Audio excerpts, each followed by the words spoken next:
Hello, listeners. This is Kat, and welcome back to Put Your Hands Up Podfics.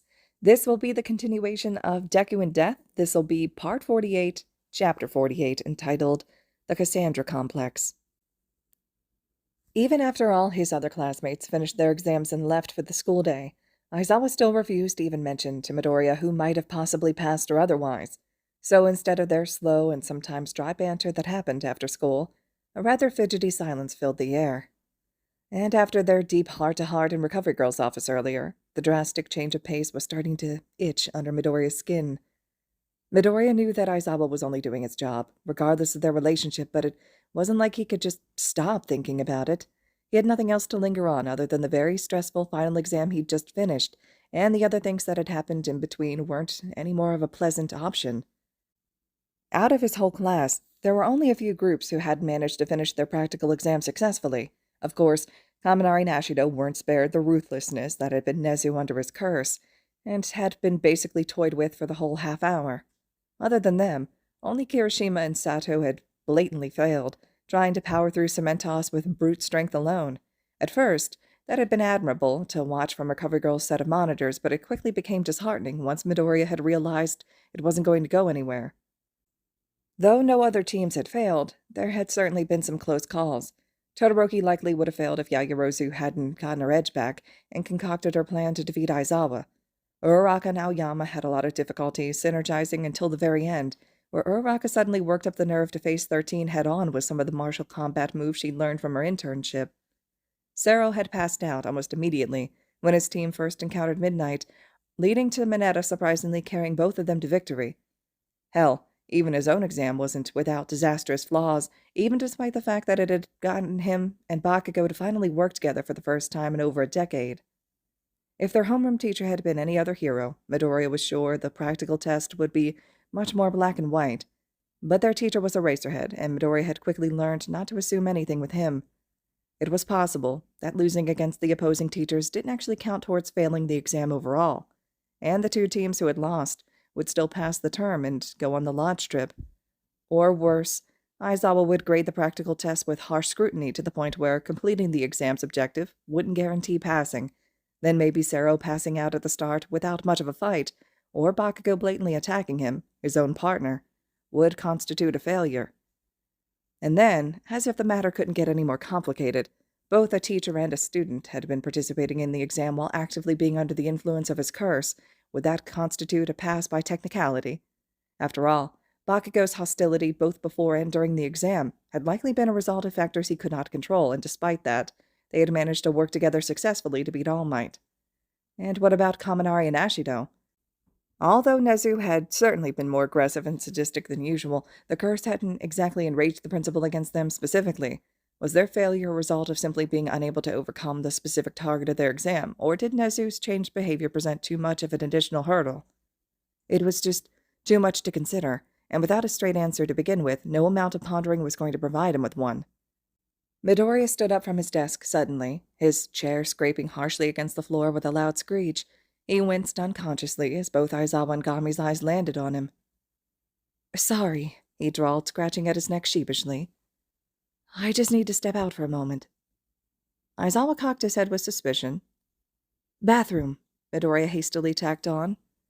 The teen didn't think that made much of a difference, but Aizawa gave him a nod of approval anyway, and Midoriya didn't bother debating whether his teacher actually believed him or not, leaving the classroom and shutting the door behind him. Gami passed through the wall beside him, catching up to his successor who already started down the hall. "Do you want to talk about it?" And of course, even if he managed to somehow fool Aizawa, he knew he'd never fool Gami. "I just needed a bit of fresh air," Midoriya admitted, with a shrug. "I've been thinking too much about the exams." "I do not think this would pass as fresh air, but I understand." "I just can't help thinking how my curse probably screwed everything up."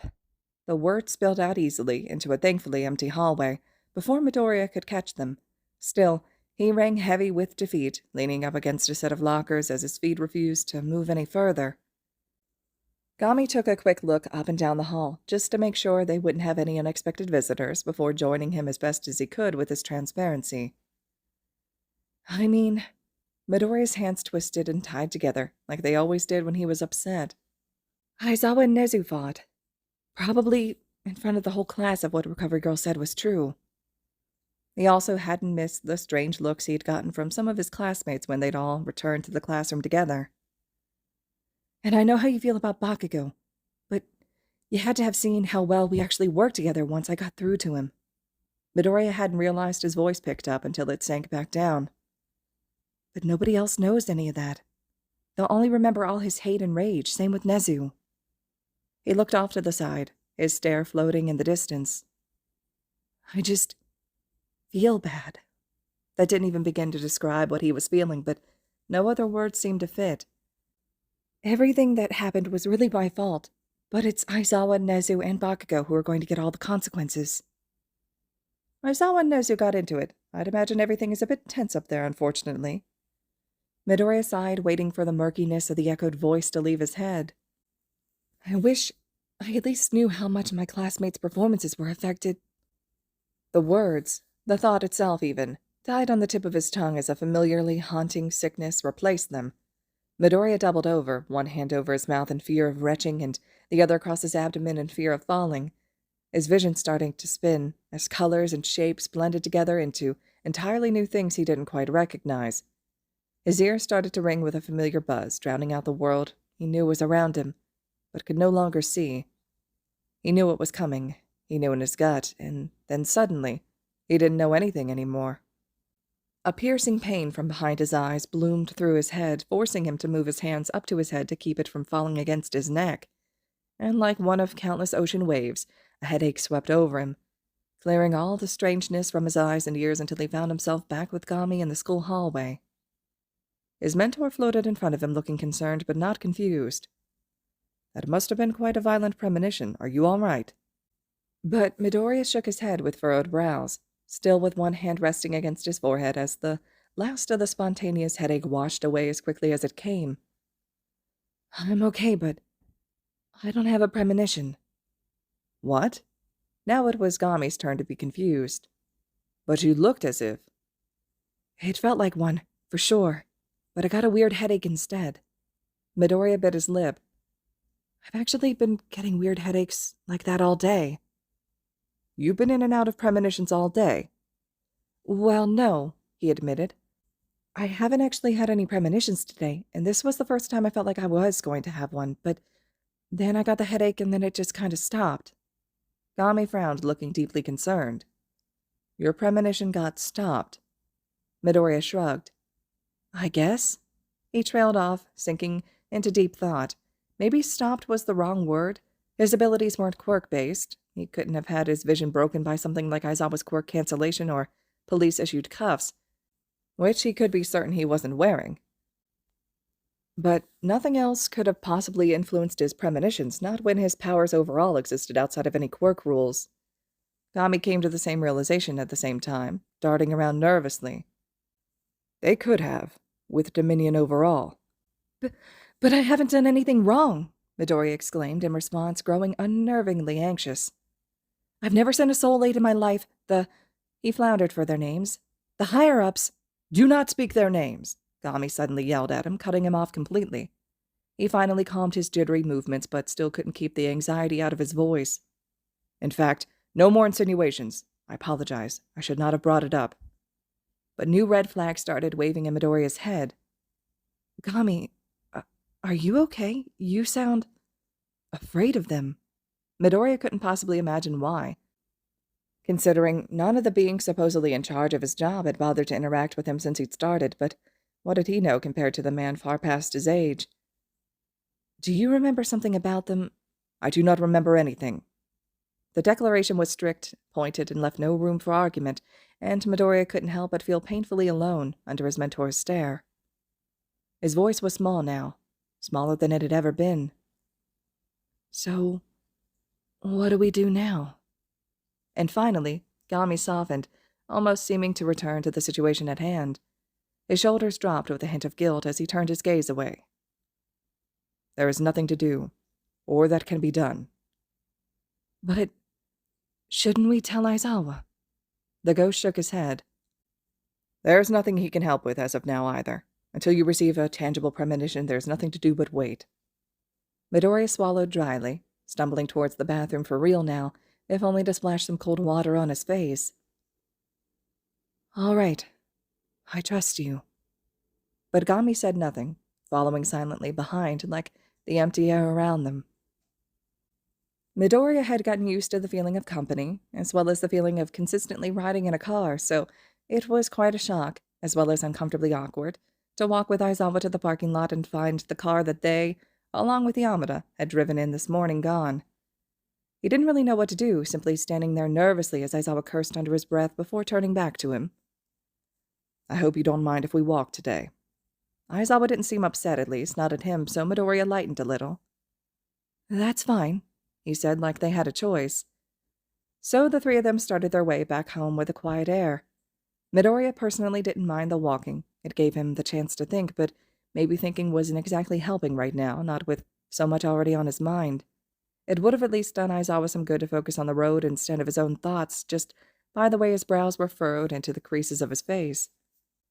Midoriya couldn't help but worry about why Yamada had taken the car back home by himself. He still didn't really know exactly what had transpired in the observation room. Maybe Yamada had gotten more involved with the fight than he'd realized. He hoped not. Deep down, he just hoped that this would turn out to be some misunderstanding, because it was his fault Nezu and Aizawa were fighting in the first place, and if Yamada fought with them, then that was his fault too. And he really didn't want Aizawa and Yamada to fight. He really didn't want anyone to fight. "Why did you drive Hizashi away from me?" He didn't want to ruin another family. Once they made it to the front door, Midoriya found himself hanging behind as Aizawa opened the lock, a few steps further behind than usual, as he trailed in like a lost little puppy. Yamada was waiting for them at the dining room table. Aizawa sighed in preparation, barely missing Midoriya as he shut the door behind them. "Zashi." "Don't you Zashi me," he snapped back. "What the hell was that, Sho? What the hell happened today?" "I wish I'd gotten to explain it to you beforehand." "Stop! Don't start with that!" Yamada gripped his loose hair tightly, a pained cry escaping through his teeth as a loud hiss, some of his bottled steam escaping with it. "We were going to do this together. I was on board with that. I was on board with addressing how Nezu was acting with you, because really his behavior has been starting to piss me off. But then you had to keep going off on him, in front of the kids and the rest of us. He tried to leave and you had to keep going," Yamada shot, his chair screeching against the floor, hand slamming against the table. "You don't look good, and I can't have your back because I don't know what the fuck is going on." Aizawa didn't respond, looking downcast, but the other was still boiling.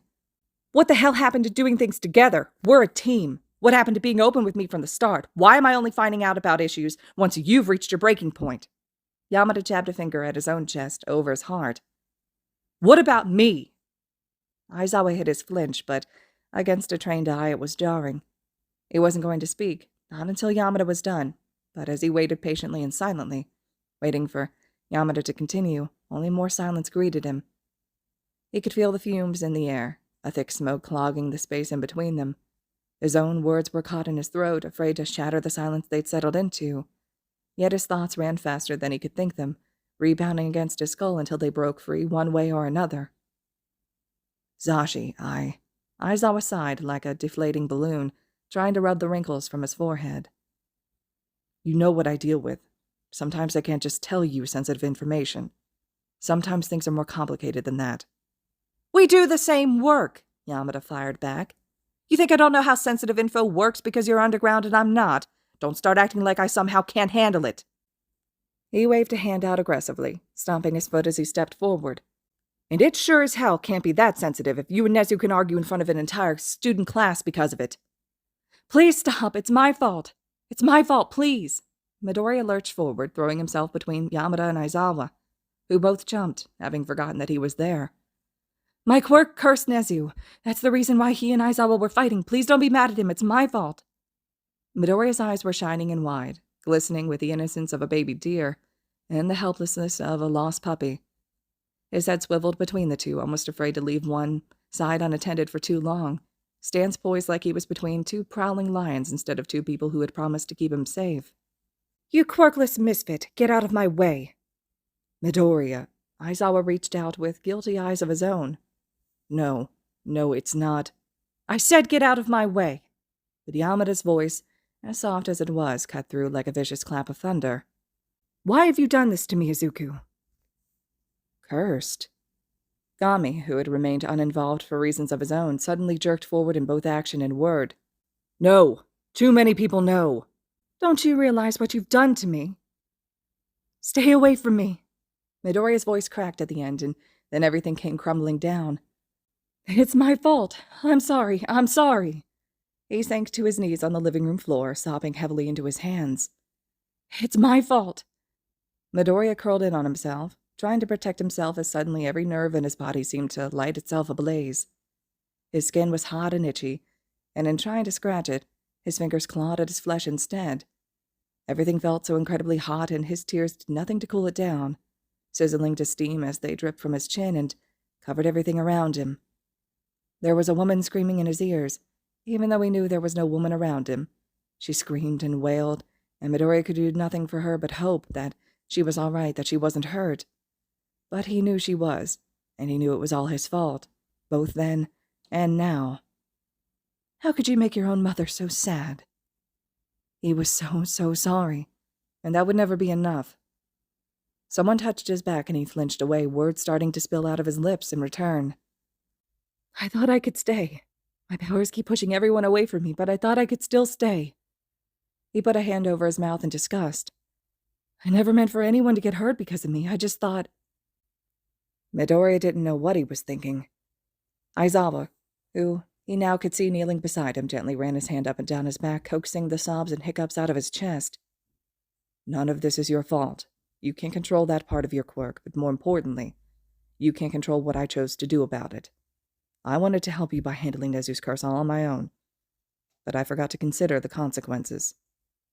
He looked up at Yamada through his ratty dark curls, and I forgot to use the help that I had asked for. I want Midori safe and happy just as much as you do, so we need to do this together. Yamada looked down at him, pity softening his gaze. Aizawa held Midoriya close, pulling the boy's head into his chest as his form continued to shake, hiding his unstoppable waterworks by soaking them into his shirt, and finally, Yamada knelt down to join them, swaddling Midoriya from behind, where he could do nothing but stare into the eyes of a man desperately trying to hold himself together. I'm sorry. I didn't tell you about everything before. He spoke over Midoriya's shoulder, running his free hand into the boy's hair. It's just... Midoriya's situation is very sensitive. I wanted to handle it tactfully. Yamada nodded. I know all that. You could have still told me. My quirk cursed Nezu. It's the reason why he and Aizawa were fighting. Unless it's something different. Aizawa broke eye contact in guilty confirmation. Midoriya shifted away from his spot, nested between the two heroes, hastily rubbing his red eyes. Aizawa, now able to see his partner unobstructed, quickly tried to cover his moment of vulnerability in the stoic mask he knew he overused. I don't know how much of Midoriya's abilities the Hero Association already knows through Nezu.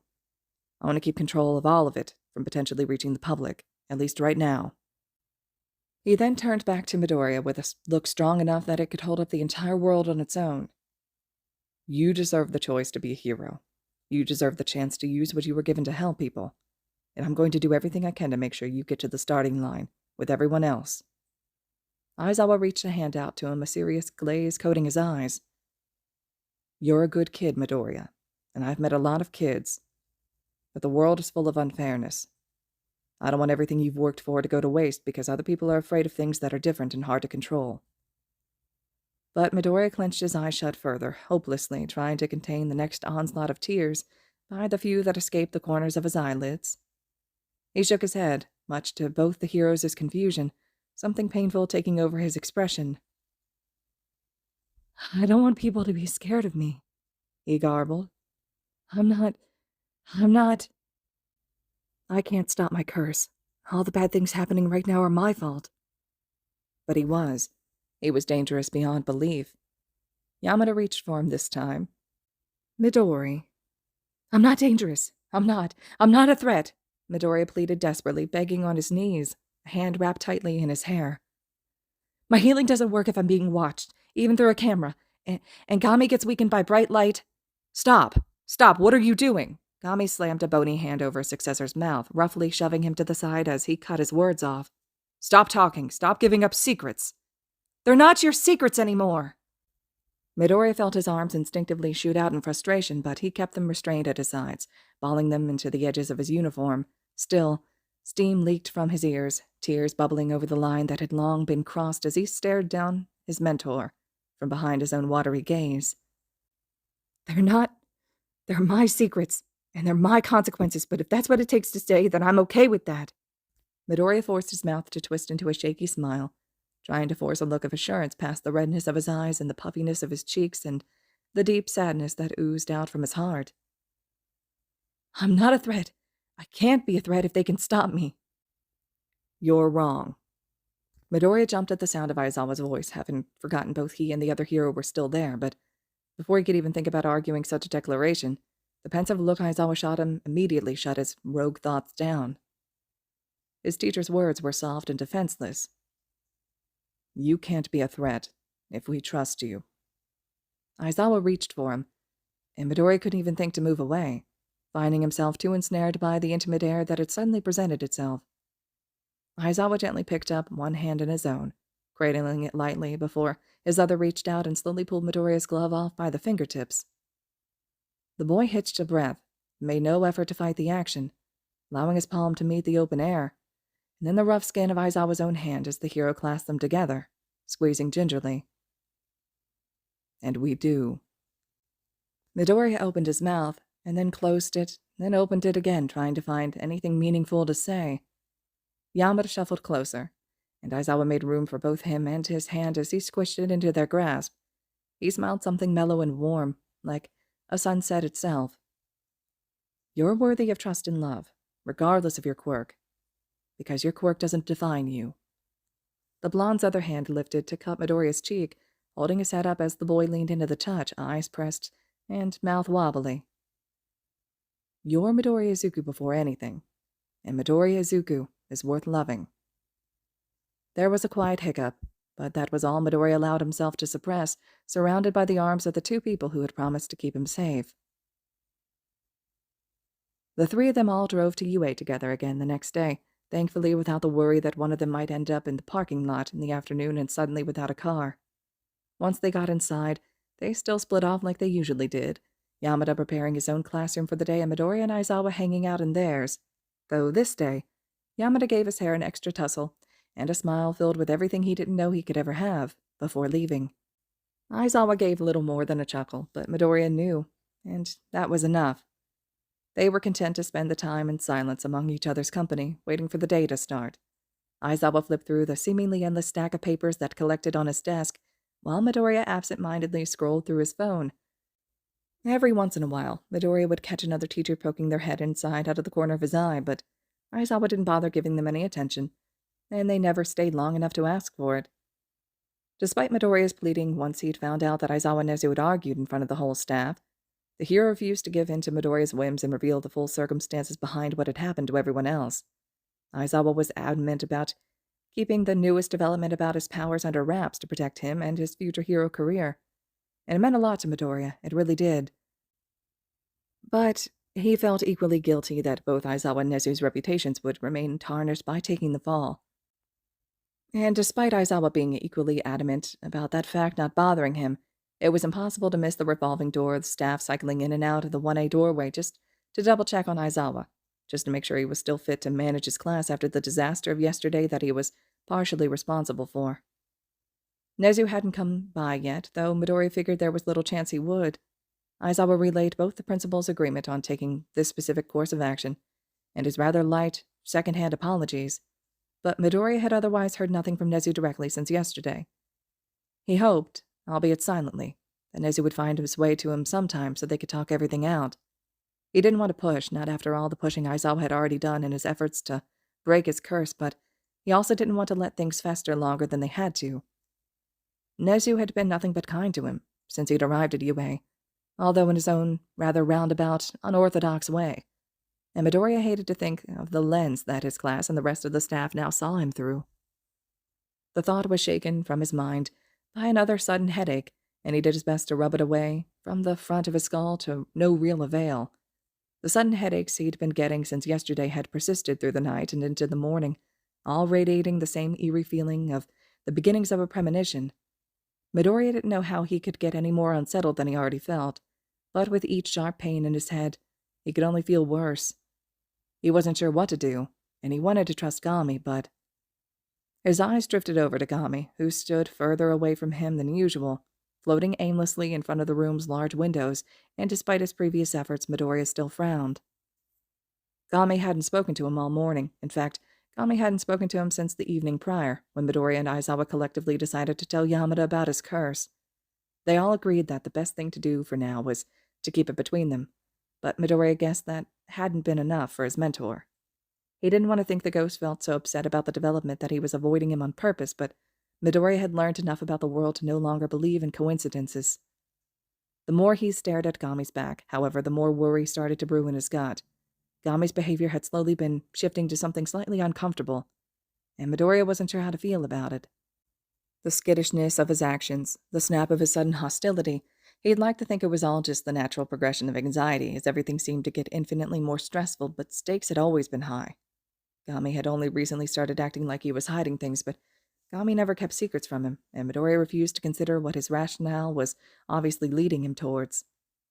He refused to admit how truly lost he felt about the one being in this world that he thought would always be with him, and so he looked away from Gami too. His classmates started to pile in for the day, so it was a bit easier to distract his thoughts with something new to think about. Midoriya had always found himself an instinctive people watcher, though part of that was likely due to his premonition ability. His mind naturally recorded all the little things he noticed: nervous and shifty glances at Aizawa, collections of fingers bunched into uniform fabric, a general avoidance towards the desks, leaving Midoriya one of the few sitting down. He'd like to think it was all nerves from yesterday's exams, and not from the square-up that had occurred in the observation room.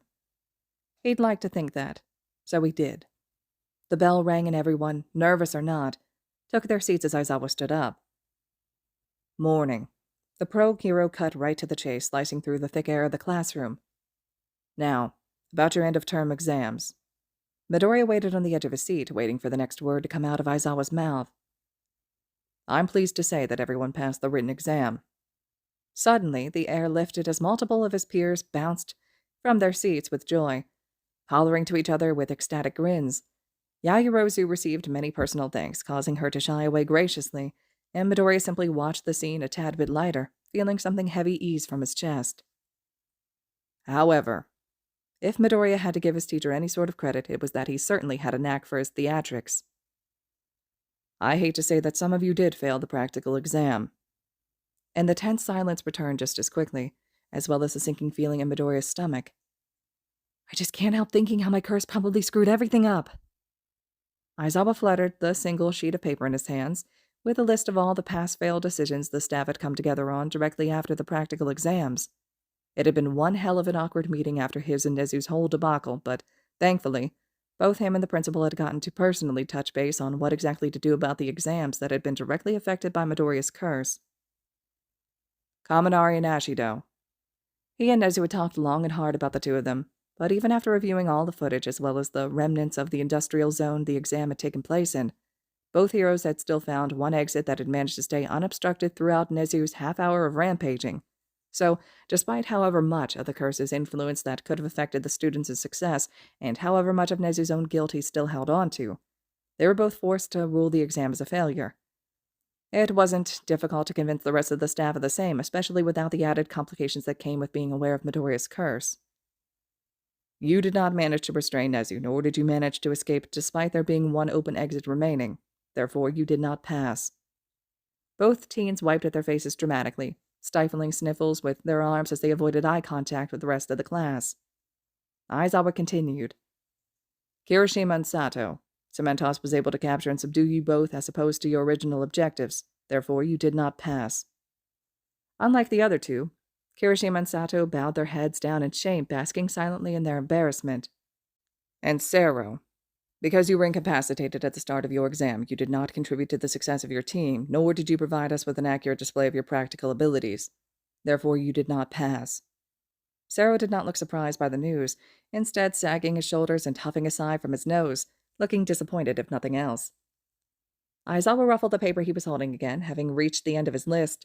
Among his conversation with Nezu came up Midoriya and Bakugo's exam, deny their surprise. Bakugo's behavior had been harder to decide upon. He had spent a majority of the exam time under the influence of Midoriya's curse, and being in such close proximity to Midoriya himself had led to many of the rather violent outbursts, even for Bakugo, that they witnessed on the video feed. Aizawa had wanted to fail Bakugo at the beginning, being under an outside influence even for just a portion of the exam. Aizawa had believed the staff had not gotten an accurate display of his practical skills, just like Sero. It had nothing to do with the immense anger he felt watching him punch Midoriya unprovoked. It had nothing to do with his pre-existing wariness towards him. He was simply looking at things from a logical perspective and holding precedent. Of course, Nezu had disagreed with him. It was practically expected within their relationship at this point. But then Nezu brought up the behavior that they did see of Bakugo after Midoriya had managed to break his curse, and Aizawa felt conflicted. It was true.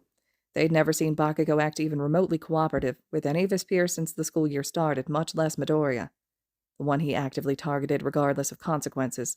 And somehow, the two students had managed to find a middle ground for what seemed to be the first time in years to pass their exam, against the literal #1 hero in the country.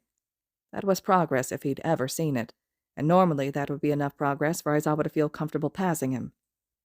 But still, he felt hesitant to be swayed. The behavior they saw of Bakugo once his curse was broken was that his true personality clawing its way out after being suppressed for over a decade? Or was it simply the rush of the moment, the sacrifice to simply pass the exam and be done working with Midoriya? He didn't know, and judging by the guilty look in Nezu's eyes, the principal really didn't know either. So Aizawa conceded, allowing Nezu his decision of passing Bakugo alongside Midoriya, as well as the honors of someone defending his reasoning to the rest of the staff who were not aware of the various underlying conditions contributing towards Bakugo's fail-worthy behavior. All in all, Bakugo did not make it onto his fail list, and judging by the empty haze in his eyes as he glimpsed the student from across the room, in hindsight, that had been a good thing. He'd keep a close eye on him, particularly for the future, since his state was very fragile, just as Nezu's was, considering the principal had not bothered to speak to him since their meeting the day before. But even as such, Aizawa finally set the list down. Everyone will be going to the Forest Lodge. There was a split second of shocked silence before the entire room erupted into cacophony, with Kirishima, Ashido, Sato, and Kaminari in particular cheering loudly over everyone else. Midoriya soaked up the communal excitement like a sponge, his own bright smile blossoming on his face from the sheer elation in the air. He couldn't stop his joyous glance over to Gami, who, too, seemed to be brought out of his own thoughts for just a moment, thanks to everyone else. For the exam, we villains left you a way to win while gauging how you face the challenges we set for each of you, Aizawa continued to explain. If we hadn't, then you all would have run into a dead end before the challenges even began. So when you said you were coming at us to crush us, Ojiro trailed off as the chatter started to die down. That was to drive you into a corner, to really push your practical abilities to the limits, the teacher finished, nodding his head in agreement. So the students who failed are the ones who really need the most support, which leads to my final announcement. Everyone held their breath as Aizawa's face morphed into his signature deadpan smile. The Forest Lodge was a boot camp to begin with. It was all a logical ruse. Ida suddenly stood up, beating the class to their own astonishment. If you keep piling up ruses, then our trust in you will begin to waver, will it not? Aizawa shrugged dismissively. You're not wrong, but it's not as though it was all a lie. We staff did work in breaks and fun activities for you all to relax. He then turned to the celebrating students, particularly the ones who had made his fail list. But failing grades are failing grades. So you've all earned yourselves special remedial lessons, and to be blunt, they'll be harder than they would have been had you stayed on campus. That promptly put an end to the failed students' celebration, and Midoriya couldn't help but feel a little bad for how Aizawa had played with their feelings. It was a bit cruel, even if that's how the hero preferred to run his class. Aizawa then held up a stack of what looked to be small brochures, waving them in his hand for all the class to see, and settled down. Now, I'm going to hand out the lodge guides, so pass them back. Other than that, since final exams are done, so is the end of term. I've got nothing else for you. You're free to head out, and I'll see you all next week when we meet for your trip. And with that, the teacher gave a lackluster salute before collecting his sleeping bag under his arm and heading out the door. Ojiro leaned forward in his seat, reaching for the stack of guides Aizawa had left flippantly on his front desk, before passing them out to the rest of the class. Once Midoriya had received his, he skimmed through the contents before standing up to join the rest of his congregating class. I mean, all being said, Ojiro smiled, I'm glad we all get to go. Midoriya couldn't help but agree, but Ida, the pinnacle of all seriousness, cut right to the chase. A 1-week boot camp. There seems to be a long list of stuff we are required to bring. Midoriya flipped back open his own brochure, eyeing the list with wide eyes, and everyone else also seemed to reread that section. Oh, man, Mineta drawled. This is a lot. Kaminari looked from over the smaller boy's shoulder. I don't have a bathing suit. I need to buy loads.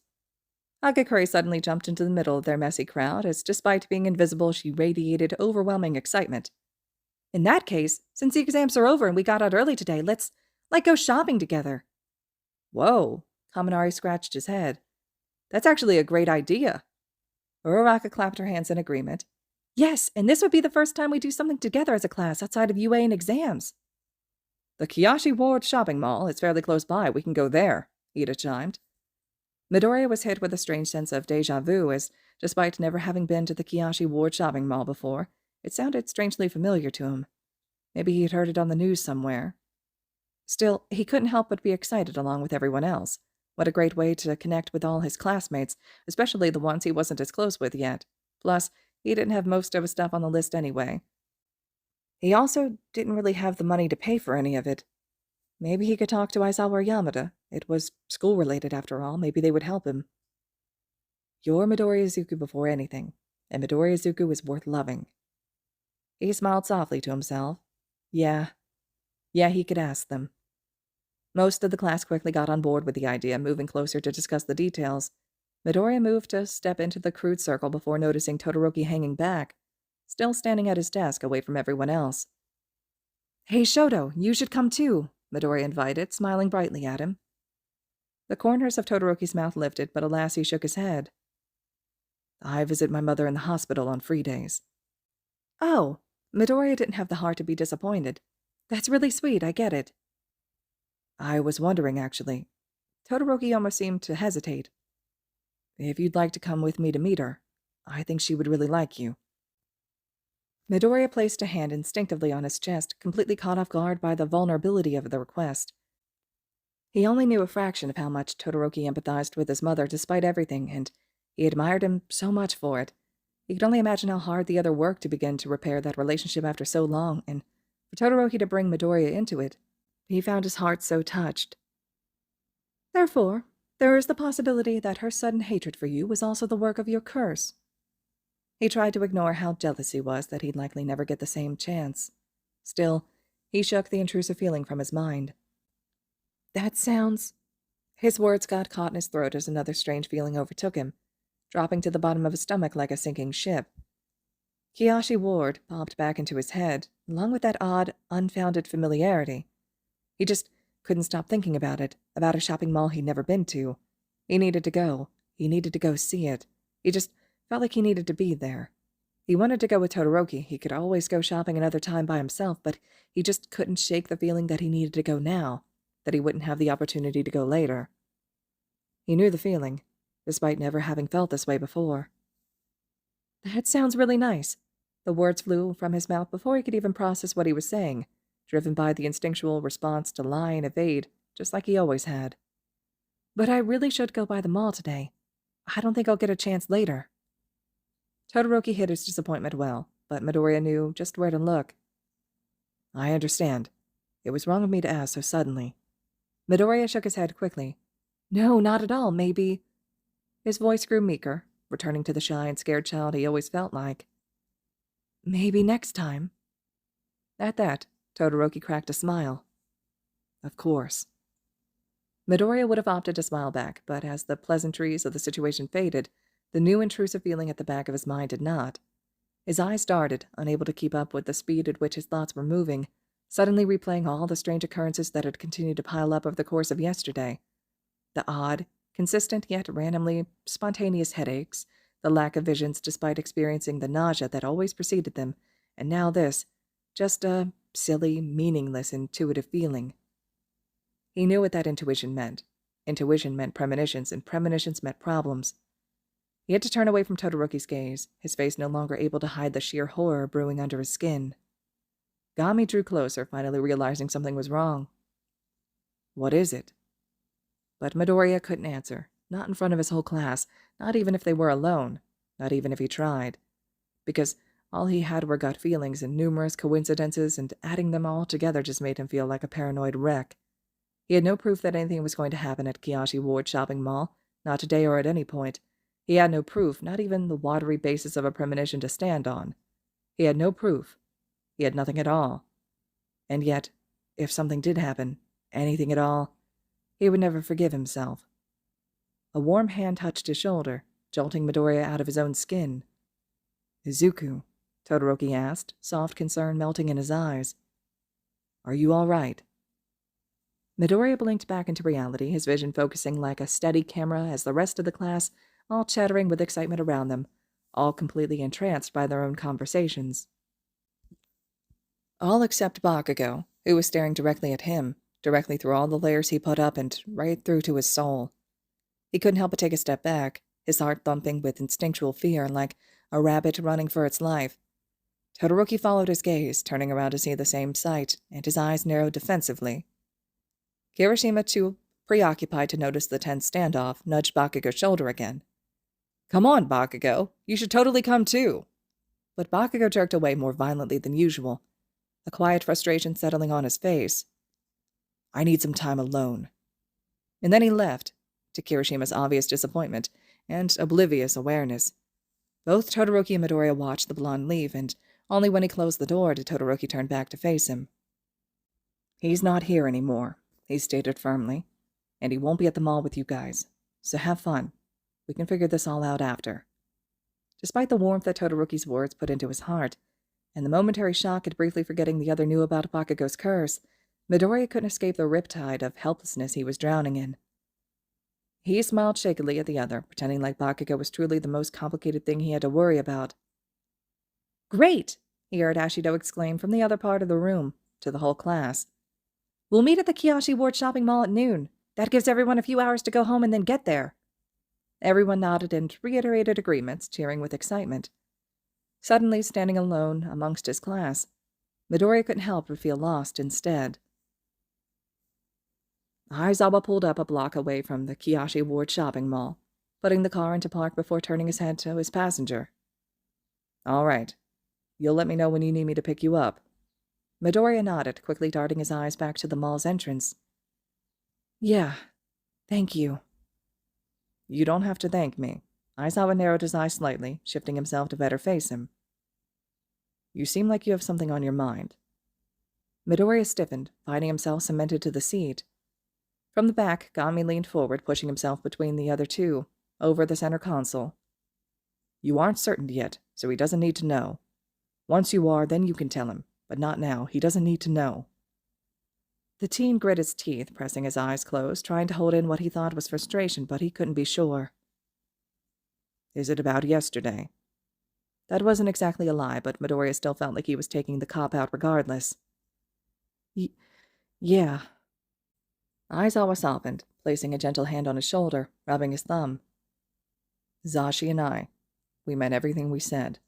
We're happy to have you with us, and we want you to be happy too. You deserve it."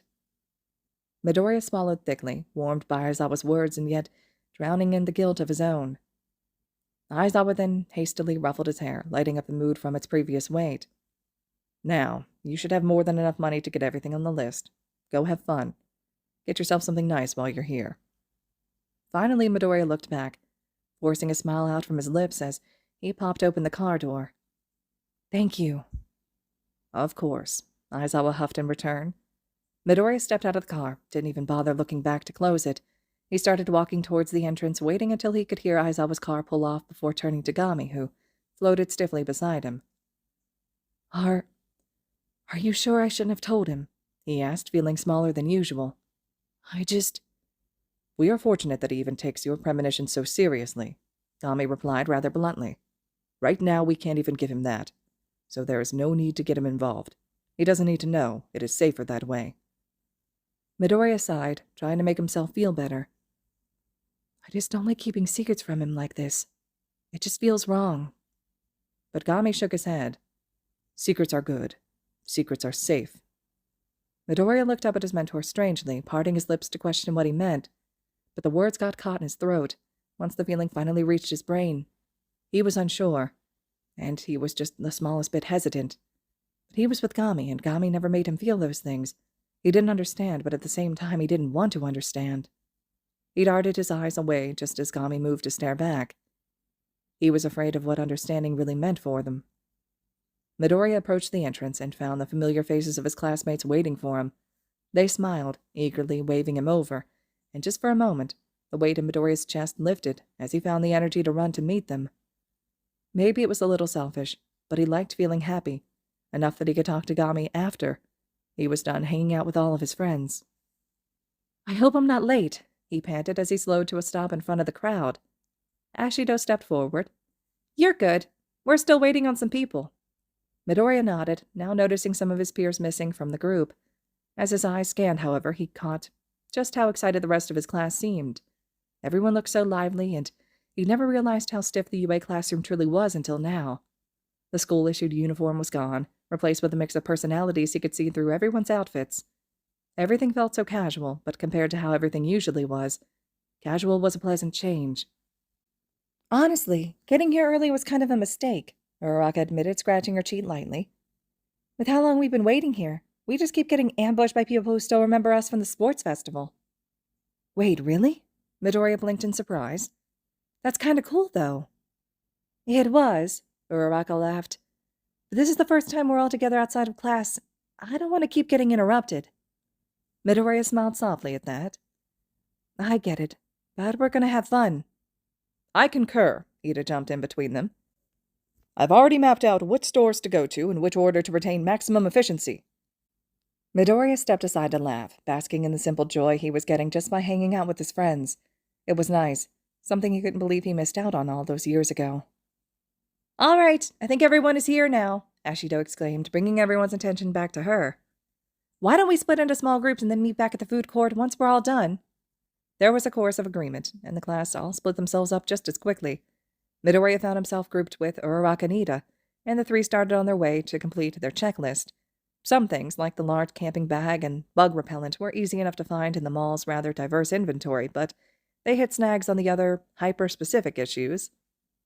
"Perhaps we should move on to the next item," Ida caved after their third unsuccessful trip into an apparel store.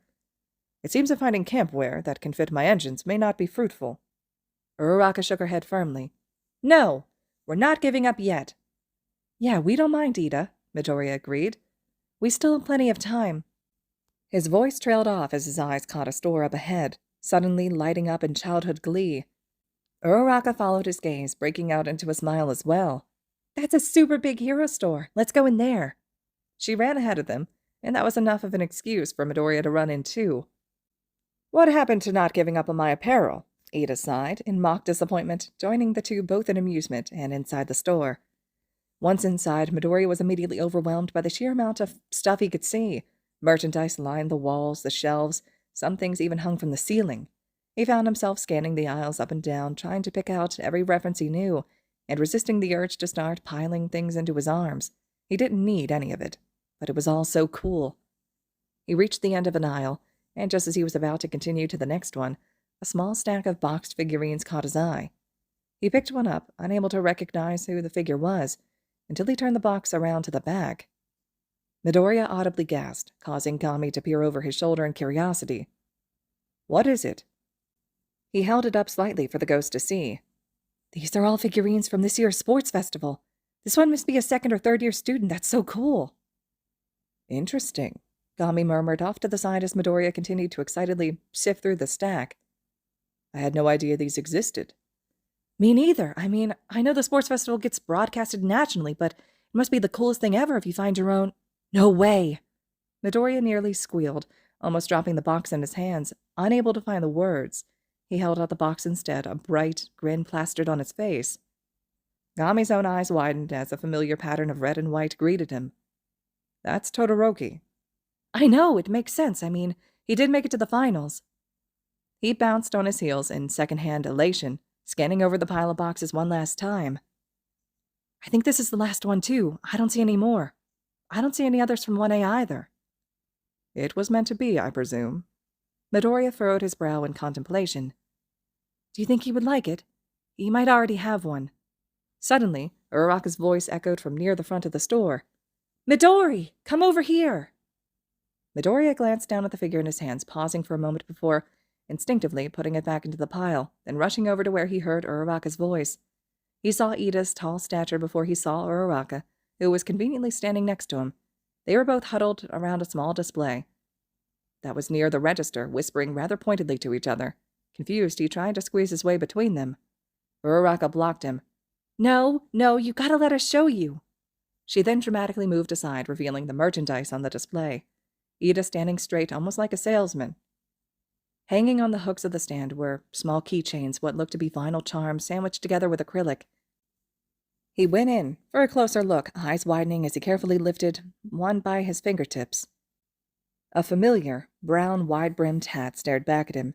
His hat, all fluttered and dynamic like it was flowing with the wind, and written in sparkly metallic green paint along the band was his hero name, Awari. He truly couldn't find the words this time, merely staring at the precious item in his hands like it was fake. He could hear Uraraka's giddy squeal from beside him, but all he could do was blink in shock. Those are cool, right? The cashier from the register beside them gestured, standing up from her lazy lean against the counter. I made them myself. They've got a pretty neat story behind them, too. Midoriya finally found the strength to pick his head up, feeling the bashful pride across his cheeks as Uraraka roughly shoved in front of him. The cashier took her excitement as a cue to continue, moving out from behind the counter to stand in front where her name tag, Furuya, became visible. So we've got a sister store down in Hosu, she started, shooting them a knowing look. And I'm sure you all know what happened there a little while ago.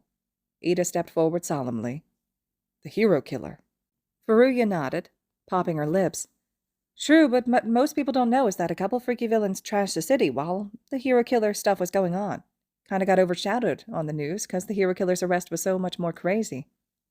Midoriya could tell how Ida managed to bite his tongue, opting not to scold the woman for talking so crudely about such a sensitive situation, and instead returned to his spot in line with them. But yeah, those villains really messed the city up, like half the city was on fire that night. She leaned forward dramatically. And one of those fires was at our sister store, with the owner, my boss, still trapped inside. Midoriya's face morphed into remembrance, and she realized what she was talking about. Uraraka gasped, too caught up in the story to notice her friend's reaction. No! Yes, Furuya countered theatrically, leaning back with a smirk. Just as all hope was lost, just as my boss thought he was toast, boom! She exploded her hands out. This mysterious hero comes out of nowhere and literally blows away the fire. Uraraka then spun towards Midoriya, shaking him vigorously. No way! No way! Ida pushed his glasses up until they glistened from the light overhead, hiding the knowing look in his eyes. Impressive. Midoriya didn't think it was possible to get any redder, but he was sure in that moment he did. At least someone appreciates my storytelling, she rolled her eyes, still smiling. Anyway, boss tried to talk to him, but the guy left as quickly as he came. Apparently he overheard another hero call him Awari, but when we tried to look him up, we didn't find anything. Furuya shrugged half-heartedly. We assumed he was either up-and-coming or just underground, but I dug pretty deep and I still found nothing. Uraraka leaned forward, her eyes sparkling, just barely managing to mask the wide grin that would otherwise give her away. Mysterious. I know, right? So boss wanted to find a way to thank him, and we literally run a merch store, so he asked me to design a keychain themed around him. She gestured back to the display stand. So, of course, I said yes, but then boss tells me he was kind of plain, so how am I supposed to work with that? Midoriya had to glance away as Uraraka laughed, nailing him purposefully in the side with a soft jab of her elbow. Anyway, we ended up settling on his dark, wide-brimmed hat that boss said he was wearing. It was iconic enough. Boss also said he had green hair sticking out from underneath, so I wrote his name in green.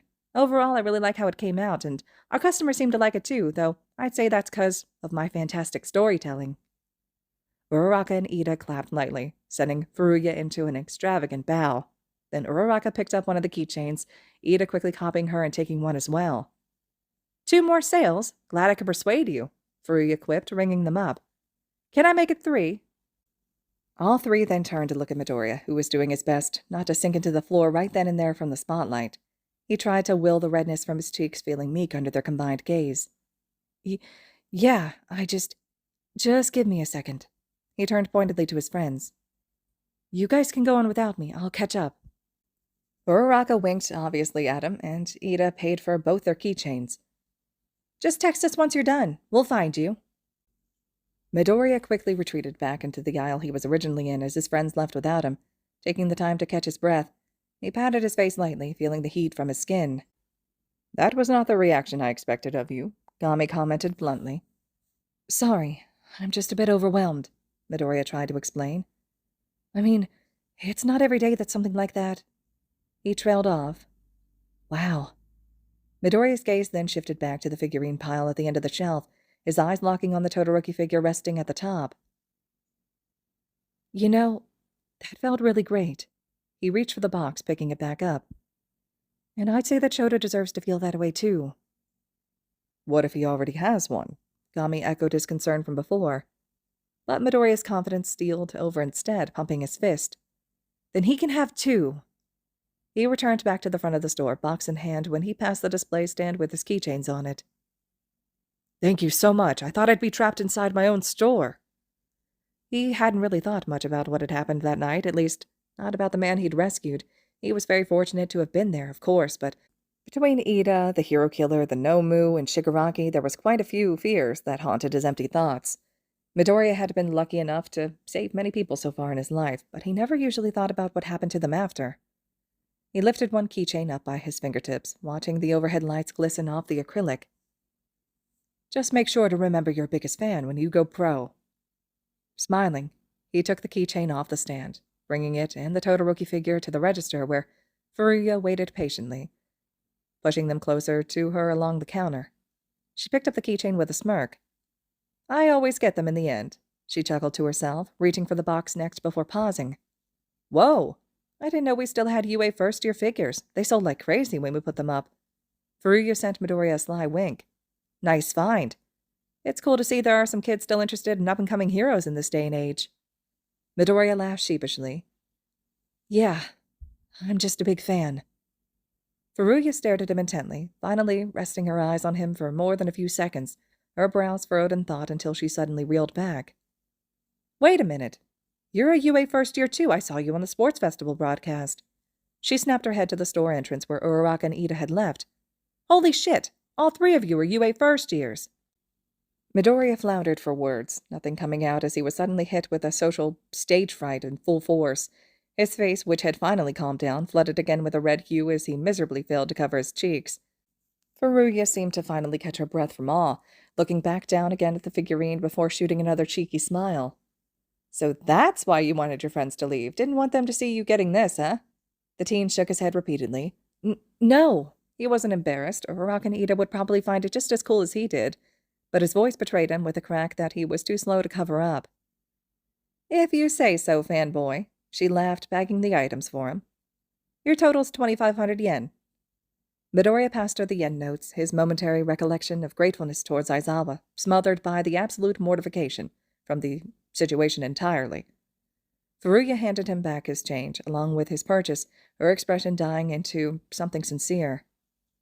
I hope you know I'm just messing with you. Truth is, I'm a pretty big hero fan too. Wouldn't be working here if I wasn't. Midoriya settled, feeling his awkwardness start to fade, his own smile emerging past his rosy cheeks. Thanks. Of course. She glanced back over to the keychain display. And who knows, maybe one day you'll get your own merch too. You just gotta promise that you'll buy it from us first, okay? He chuckled. I will. She waved him goodbye. See you around, kid. Midoriya exited the store, though not before thanking her one last time, and even as he was thrown back into the bustling crowds of shoppers all pushing past him, he couldn't help but pause for a moment to process what had just happened. I really can't believe it. He looked down at the paper bag again, using all his restraint to stop the happy little dance that threatened to burst free from his soul. Gami nodded, also basking in the second-hand pride. It is final. You are officially a famous hero. Midoriya didn't know about that, but just this once he didn't mind playing himself up a bit. Wow. Just wow. He started to walk through the crowd, still finding himself a little lightheaded and shaky. He pulled his phone out of his pocket, nearly forgetting that he still needed to text Uraraka and find his friends again. He shot her a quick message, his thoughts difficult to gather. Maybe he should walk around and see if he could find them? It would be better than just sitting around, but his legs, His whole body even felt so weak. "Izuku?" Gami questioned, noticing the boy's odd behavior. He swept an arm around him, afraid he might fall. "What is it?" But Midoriya couldn't answer, merely shaking his head in response as he pressed his eyes together, trying to ward off the dull throbbing coming from the back of his skull. People bumped around him, unable to avoid his poorly chosen spot to stand, but he couldn't find the energy to move. Gami glanced around worriedly before opting to lead his successor to a small seating area off to the side of the walkway. Midoriya followed robotically, trusting Gami as he kept his eyes closed and his hand on his forehead until he could finally sit down in one of the public lounge chairs. Once he met the cushions, Midoriya could feel his whole body give out on him, sinking deeper. The hand on his forehead started to claw, trying to release the pressure building up inside his skull, but he didn't have the strength, nor was he strong enough to begin with. He could feel the ghost shifting around nervously next to him by the way the air temperature dropped slightly. "Is it another headache?" He nodded, hissing as the pain suddenly got exponentially worse. This one was particularly bad, threatening to swallow him whole as his eardrums thrummed with the sound of his heartbeat. But just as he expected it to disappear, like all the others that had come before it, it just got worse and worse, snaking through his nerves and seeping into his bones, crumpling him into a ball like an unwanted sheet of paper. He felt Gami place a hand on his knee, and Midoriya pushed out every last ounce of his strength to lift his eyes open, looking for reassurance, looking for Gami. But just as he opened them, he was thrown into a mess of swirling colors and shapes. The ringing in his ears and the bustle of the mall morphed into a low buzz of noise, into indistinguishable chatter, and finally Midoriya was allowed enough autonomy over his thoughts to comprehend what was happening. His soul reached out, straining against the prison of his own pain, desperate to retain his vision amongst the others he'd lost. His headache stopped all of a sudden, gone as quickly as it seemed to come, and Midoriya was still in the mall. He let out a sigh, cursing at himself.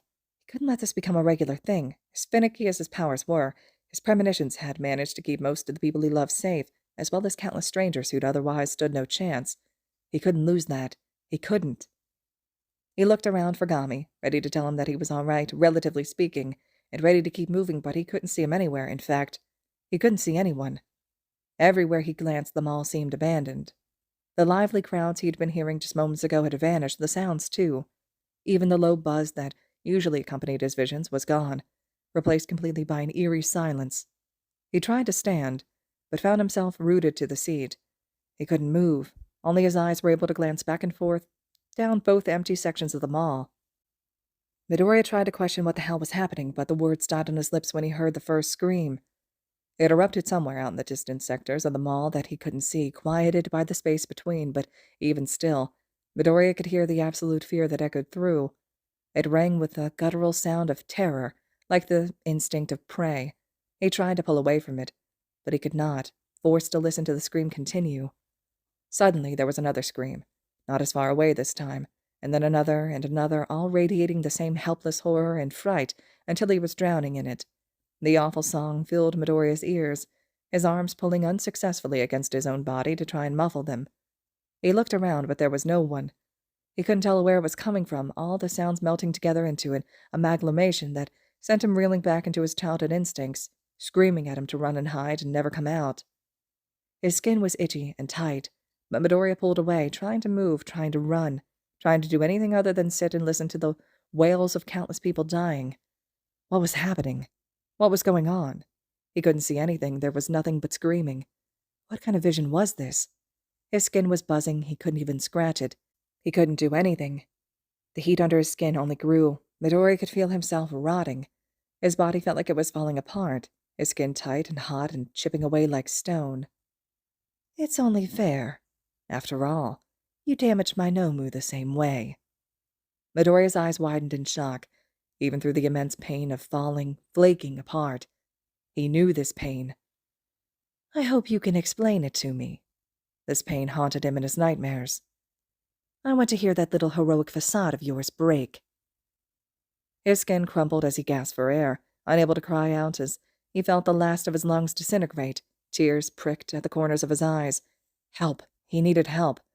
But nothing came from the dusty remains of his throat, forcing him to silently endure the last of his pitiful life, with nothing other than the screams of others' deaths to comfort him.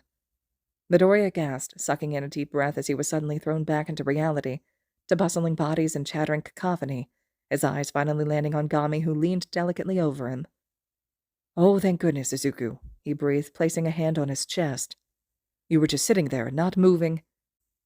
Midoriya stood up, his head darting back and forth between the passing crowds, searching frantically. His legs moved for him. To or from where, he didn't know. Gami tried to stop him. "Where are you going? You could barely walk before. You're going to hurt yourself." But Midoriya shook his head desperately. His friends were in danger. Everyone was in danger. His heart thundered in his chest, begging him to run away, to be anywhere but here. His hands shook uncontrollably. What could he do? He couldn't just start screaming for people to get out of the mall. He would look crazy. No one would believe him. Aizawa would believe him. Midoriya ripped his phone out of his pocket, struggling to get to where he could hit Aizawa's contact, his fingers refusing to cooperate. "You had a premonition." Gami finally pieced it together. He then clasped a bony hand tightly around Midoriya's wrist. "You can't call him here. Someone could overhear you. Someone could find out." Midoriya fought against his mentor, trying not to draw suspicion with his actions amongst all the strangers within eyesight. "At least get to the exit," he pleaded with a desperation Midoriya had never heard before. "Then you can call him. At least get to safety, not here." Lost and conflicted and pressed for time, Midoriya gave in, and Gami let him go in return. They needed to talk. He needed to figure out what to do. Something clicked in his head, and Midoriya made a pointed effort to stare firmly at the ghost, raising his phone, locked and off, to his ear. "I got your message," he spoke slowly, his legs suddenly kicking into overdrive as he began heading for the exit, keeping the phone pressed to his head. "I'm heading outside." Gami cocked his head confused for a moment before he understood what Midoriya was doing. "Thank you. You can't risk someone catching on to you. Secrets are safe." Gami repeated the mantra. "Secrets are safe." Midoriya pressed his fingernails into his palm, trying to find the words to stress to his mentor just what was happening. "He's here." "Who?" He didn't understand. Him." His voice started to falter, so he gestured to the scarred wrist with his wide, terrified eyes. "I saw him. There were so many people." He choked up, forcing the fear back down as he tried to stay as calm as possible while he pushed through crowds of people. "Shigaraki," Gami cursed harshly. "You need to get out of here. Then, once you're safe, you can call Eraserhead. Afterwards, we can figure out what to do." "But what if that's too late?" Midoriya hissed into the phone. "What if it starts and I'm not there?" "Get outside and call Eraserhead. What else do you propose we do?" "Whoa," someone called out from behind him. "Aren't you a UA first year?" Midoriya instinctively lowered his phone, looking around in confusion. He couldn't see any of his other classmates, so that must have been directed at him. His eyes finally caught the sight of a man walking casually towards him, an excited smile plastered on his face. "Could I get your signature?" he asked hopefully, raising out a hand. Midoriya couldn't see the man's face. It was obstructed by the large hood he had over his head, attached to the dark sweater he was wearing. But regardless of the man's odd attire, Midoriya was in too much of a rush to even be flattered by the request. I'm sorry, sir, but I really have to go." "Oh, but you can't go yet. I'm such a big fan." The man suddenly slung one of his arms around Midoriya's shoulders, pulling him back against his chest. He towered over the teen, leaning his head in so he could talk quietly. "You're the kid with the scythe from the sports festival, right? You've got such an interesting quirk." Midoriya tried to pull away, uncomfortable by the close proximity, but the man pressed his hand into Midoriya's chest, locking him in place. He looked right at Gami, who was nervously darting around, unsure what to do. So many witnesses. Midoriya found himself hesitating too, his words pouring out slowly. "Thanks, but I really need to—" "And wait," the man pulled him in even closer. "Aren't you the one who ran into Stain in the Hosu incident too?" He laughed. "Damn, you're too cool." Midoriya shuddered unconsciously. He hated thinking about that night, about the hero killer. He couldn't blame the man for his innocent excitement, though. Everyone, other than himself, Ida and Todoroki, had seemed to think of their near-death experience as an event, though he supposed that trauma did make him less inclined to want to remember in the first place. "You sure do know a lot, sir." Wait. The hero killer had only been referred to by his epithet in the news. His real name, as well as his self-given villain name, Stain, had never been released to the public. Both were only known to a select group of people. Hell, Midoriya had even had to sign a non-disclosure agreement the day he learned it. So how did this man... Midoriya's blood instantly ran cold. "You know, I really can't believe it." If the man noticed Midoriya squirming, he didn't care. "To think I'd meet you again, and at a place like this." The teen's heart hammered, rushing his veins with blood and adrenaline. his primal instinct screaming at him to fight or flee. But his mind flashed with things he didn't want to remember, and his body froze up from the chill in his nerves. I'm thinking this must be fate, or destiny, or something like that. God damn it, Izuku! Gami roared with a violence he'd never heard before, one that scared Midoriya almost as much as he already was. Get away from him! Kill him! Midoriya couldn't even process that he was genuinely reaching for his glove, that he was genuinely considering what Gami had told him to do because his thoughts halted entirely, only able to process the dry hand that wrapped around his throat, all fingers except for one digging into the flesh of his neck and squeezing tightly. The man leaned his head right next to Midoriya's petrified expression, his hood being pulled back ever so slightly by the tension in the fabric. Midoriya's fear-stricken eyes slowly shifted over, finally able to catch a glimpse of the man's face, breath and scream caught in his throat. Let's go have some tea. Shigaraki's hauntingly transfixed eyes stared through him. A sinister smile spread across his broken and chapped lips. Shall we, Midoriya Izuku? All right, listeners, this concludes Chapter 48 of Deku in Death. Chapter 49 will be up next. I hope you all are still enjoying this fic. Let me know your thoughts and reactions to everything so far. I think this chapter, the author did an incredible job with it. So much goes on because of the length of it. You get the conflict between Aizawa and Yamada, with all the resulting effects after everything that happened with Nezu and Bakugo in the previous chapters. And then you get this long build-up to the interaction at the mall between Shigaraki and Izuku. So let me know your all's thoughts to everything so far. And as always, thank you so much for listening.